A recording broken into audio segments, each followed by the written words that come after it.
Hey friends, it's Aki Dearest. So this video is going to be going over a pretty serious topic, as you guys could see from the title card that I put in the beginning of the video, and also as you guys clearly see from the title of this video. It's not bullshit, but less than a week ago there was a 15-year-old that was found hung in his bedroom because he wanted to be with his waifu, so he committed suicide because he felt like his obsessions were just growing so much to the point where he was just devastated living without her.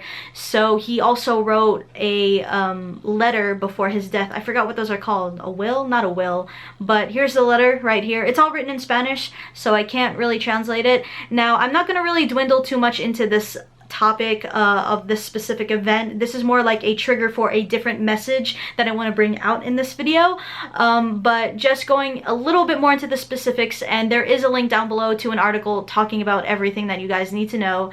But I do need to give my condolences to the family for their loss, and I understand that this must be very frustrating for them and that they don't understand why a cartoon or an anime could ever provoke anybody to end their life. And to be honest, I don't know. I don't know what inclines someone to get to that point. I know that we love the characters, but I feel like that there is always that kind of distinction between what is real and what is not. And clearly what this kid was going through, he clearly could not distinguish between the two, and or maybe he did and it was just overwhelming him with that fact.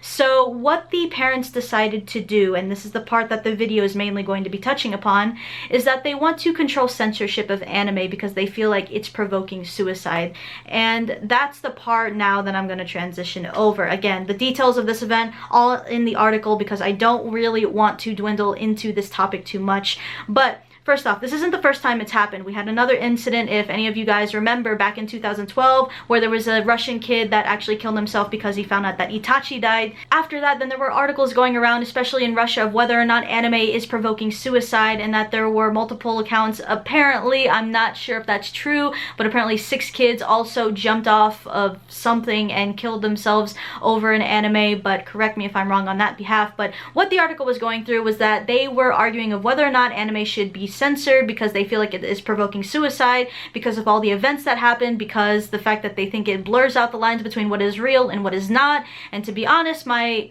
short answer is absolutely not. I do not think that there is any sort of wall that is blurring the lines between reality and anime, because I feel like anime is anime, cartoons are cartoons, fantasy is fantasy, reality is reality. I feel like the norm of us pretty much distinguish both the two. If anyone cannot distinguish any of the two, then to be honest, I feel like they do need to consult someone to help them. Now I'm going to be reading some quotes from an article here from the time when the kid killed himself over Itachi back in 2012. Now this is by a child psychologist by the name of Olga I cannot say the last name, I apologize.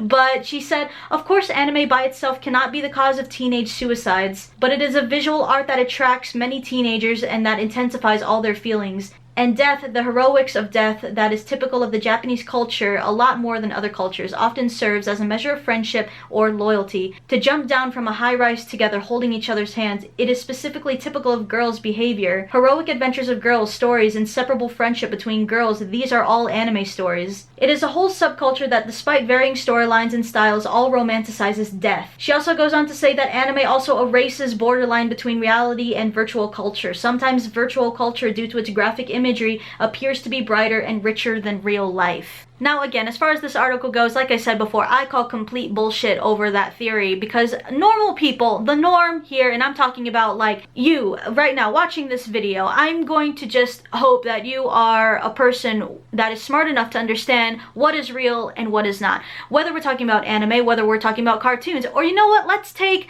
any kind of fiction such as Doctor Who, such as Walking Dead. We still know that those are not real in the long run. They may be inspired by like theories of what might happen in reality, but for the most part, those are for entertainment purposes. Anime is for entertainment purposes. I would like to stay optimistic and hope that people know the difference between Doctor Who and the actual reality of things. That you can love something, you can even fangirl or fanboy as much as you want over entertainment, but it should not run your life to the point where it comes between life or death. There are anime out there that are gory, there are anime out there that are very sexual, but still, there is an age difference between all of those different subcategories of anime, and what this person went through I feel is more of a personal problem than the anime industry's fault. Now, I am in no way trying to disrespect the family at all, and I understand that they must be grieving over this, and it's only natural that they would probably be trying to make ties between anime and their son's suicide. But from my voice as an anime YouTuber to that family, and to anyone that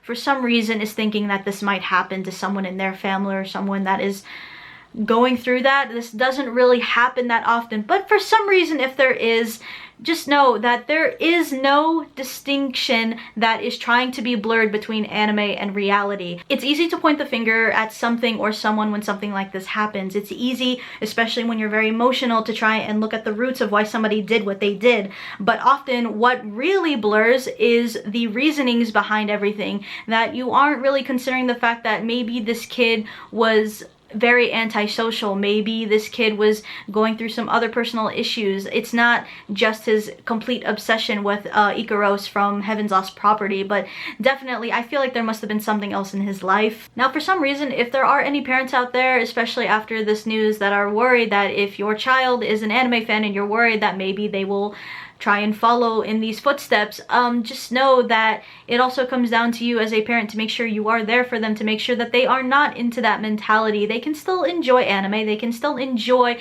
cartoons. Anime is just another form of entertainment in the film industry. It is just like any other form of film. It's just very popular, and if your kid is into it, then please find a balance between giving them the attention that they deserve and also having them embrace what they love to do. So again, I am not trying to discredit or blow off of this tragic event that this kid has brought, but I'm hoping that a lot of people understand that what has happened here, and especially with other events that have happened very similar to this, will not be the face of who we are as anime fans and otakus, that most of us understand that anime is anime, reality is reality. We can distinguish the two. There is no line being blurred. There is a pretty clear difference of what is real and what is not. This whole waifu and husbando thing also, it's just a trait that otakus have. It's just a thing that anime fans just kind of joke about, if anything else, but it usually, most of the time, does not come to a point where it is a life or death situation. Obviously, in this case, it did. I wish that there had been someone out there to reach out to him to be like, you know, this can be dealt with in a different way. You don't have to kill yourself to join your waifu. So I don't know. This is a very, very touchy subject, but again, I'm hoping that I've kind of sent out this message that anime fans, for the most part, we understand what is real and what is not. I don't want to mock anyone. I don't want to mock anyone's death, but I digress. You guys let me know in the comment section down below of what you think in regards to people thinking that anime provokes suicide. Not specifically for the event that's happened. Again, leave that to yourselves. I don't care, but what I'm looking for is what you guys think about anime provoking suicide or provoking violence or provoking any kind of certain behaviors, because again, I think that this is all just the whole video games promoting violence sort of debate again, which I thought was complete bullshit. So you guys let me know about that specific topic. Again, links in the description to the articles if you guys want to know all the details. I appreciate you guys for watching. Subscribe to my channel for more anime and otaku related content, and I will see you guys in the next video. Bye bye!